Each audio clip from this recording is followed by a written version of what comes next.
friends, welcome back to my kitchen.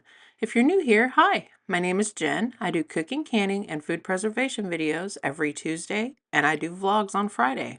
If that's the sort of content you're into, I hope that you'll consider subscribing and sticking around. So today we're going to be doing something kind of fun here in the kitchen. It's a canning recipe. A while back, I had some folks suggest strawberry jalapeno jam, and that got my wheels kind of turning. I don't really like peaches, but I do like strawberries. And so I reached out to the local extension office about the time that I reached out to them about the blueberry lemonade concentrate that we did a little while back. And I reached out to the extension office because, as many of you who have been here for a while know, I'm not really a rebel canner. I have been canning for a few years, but I have not been canning long enough to comfortably change up recipes. So that is why I reached out. And she finally emailed me back, and her response was basically yes. And she sent me a link to a peach jalapeno jam recipe that was put out by the Colorado State University. And she just basically said, and you can pause this to read it, but you can substitute the strawberries for peaches. But she suggested trying both because she said, the peach is delicious. And if apple cider vinegar isn't my favorite, that you can substitute that. So that is exactly what we're going to do today, friends. I have been waiting a while for this. I know that the folks over at the Extension Office for University of Kentucky stay pretty busy, but I'm really happy that she did get back to me. So we're going to start this recipe off by seeding and chopping pretty finely about a half a cup of jalapeno peppers. The recipe says that should be about 4 to 5 peppers. Now, I, after tasting this, wish I had just left the seeds in. There's a little bit of heat to this jam, but I kind of wanted it to have more. So the next time I make this, I'm probably going to leave the seeds in. If the texture of the seeds in a jam isn't going to bother you, then I suggest just leave the seeds in if you want more heat. Now, I started this off the night before by setting out about 3 cups of frozen strawberries. The recipe wasn't specific about fresh or frozen fruit, and I had frozen strawberries on hand, so that's what I'm using. And I'm going to go ahead and just use my potato masher to smash these strawberries down to the consistency that I like. I like some larger pieces in my jam, and this does have to cook for a little bit, so, the strawberries are going to continue to break down. But the end and final result is you're going to want 3 cups of crushed strawberries. And I'm going to leave the link in the description box below to the Colorado State University where this recipe comes from in case you want to print it out to have it for yourself. So on my stove, in a heavy bottom pot, non-reactive, I'm adding my half cup of jalapenos and 3 full cups of the crushed strawberries to my pan. And then once we get that in there, we're going to go ahead and add the liquids to this. The first thing I'm adding is 3/4 cup of cider vinegar. And as I said before, she did say that you could substitute that for, I believe she said lime juice or lemon juice, but like I said, I'll list the recipe below. Then I'm going to add 3/4 cup of lemon juice and 1 cup of water. I'm going to give this a really good stir, and I'm going to turn my heat on and bring it up to a simmer. Once it gets up to a simmer, I'm going to let that simmer kind of low-medium for 20 minutes. And while that is simmering, I'm going to go ahead and get my pectin ready.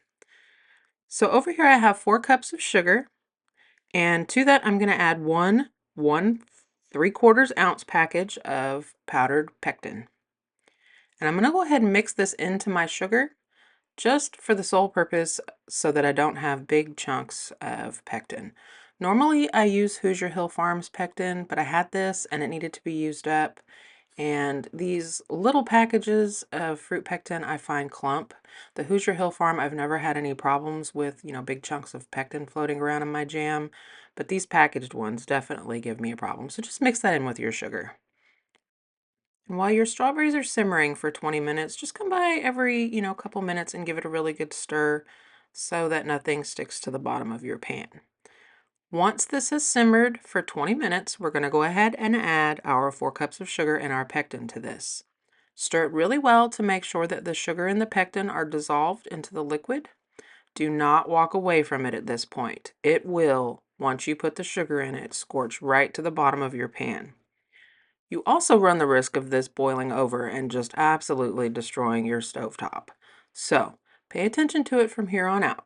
Once you get all of this mixed in really well and the sugar is dissolved, you're going to bring it back up to a rolling boil and you're going to let it go for 2 minutes. After that 2 minutes, turn your heat off and remove your jam from your heat. If the foam on the top of the jam bothers you, it's at this point you want to go ahead and take a spoon and skim off that foam. I don't do that. It doesn't bother me. It's like an aesthetic thing. I'm not entering this jam in any county fairs to try to win an award. I'm just trying to put something tasty on the shelf for my family. So I leave the foam. You can skim it if you like. You can put the pat of butter if you like. It's not that deep to me. So I'm going to go ahead and I'm going to jar this up in half-pint jars. Now the recipe said originally that you'd get 4 to 5 half-pint jars. I ended up getting like 8. So I don't know if using frozen strawberries makes a difference. I imagine it probably does. But, always put a few extra jars in your water bath canner just in case, because it never comes out exactly the way it's supposed to be. Will be different every single time you make a canning recipe, I promise. So I'm going to go ahead and ladle this jam into hot jars. I'm going to fill it up to 1/4 inch headspace. I'm going to debubble, and then I'm going to wipe the rim with a little bit of vinegar and a clean paper towel. I'm going to get my lid and ring on it, finger tight, and I'm going to get this back into the canner. I'll show you this one more time. I'm not going to sit and make you watch all 8 of them, but I'll show you one more, and then I will show you exactly how they look once I get them all filled.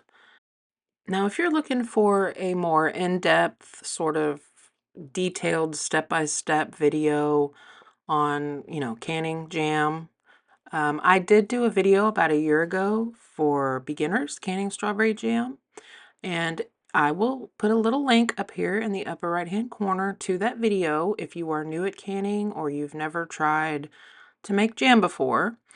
Give that video a quick look. I go much more in depth about the process and the step-by-step, and it's more of a tutorial style rather than just a recipe share. I also go into more depth about processing times when it comes to your elevation and things like that, so it's a really good resource to have if you're new to canning. Now you're about to see me struggle with this lid here for a second, and I am using 4 Jars lids, not sponsored. I bought these with my own coin, but there is a little bit of a learning curve. Everybody that told me that, they were absolutely correct because these lids are thicker. And so I thought that maybe I didn't have my ring on correctly, and I took it off and put it back on, and I realized that you just have to tighten it a little tighter than finger tight for these. And this is what I had left after I got all of my jars filled. And as you can see here, I had 8. That is definitely not 4 to 5 half pints. This is 8. And there was no time for full pint jars. So, half pints it is. We do what we can. So I'm going to get the lid on this, bring it up to a full rolling boil. And once it gets to a full rolling boil, I'm going to process this for 10 minutes. And this is what we ended up with after that 10 minutes, and these jars are just absolutely beautiful. The lighting and my camera just do not do this color justice. It is the most vibrant electric red, and it is so lovely. And there's just a little bit of fruit at the top and all of the jammy goodness at the bottom. And when you open the jar, just give it a good stir, and that will mix all of the solids back into the jammy portion. I'm super excited because I'm going to be making some thick cut pork loin chops, and I think that this jam, this jalapeno strawberry jam, would make an amazing glaze for those pork chops. Something about the sweet and savory is just chef's kisses. It's delicious. But I really hope that you reach out to your local extension office. They are a wealth of knowledge. Any questions you have, just send them an email and ask for the email for their master canner. They have so many recipes, and they have access to recipes that you may never have even heard of. So definitely don't skip on that. They will even test your pressure gauge on your canner once a year for you. So I really hope that you give this recipe a try. If you do, or you've made this before, please leave me a comment in the comment box below and let me know if you enjoy this jam as much as we do. Until next time, friends, happy cooking.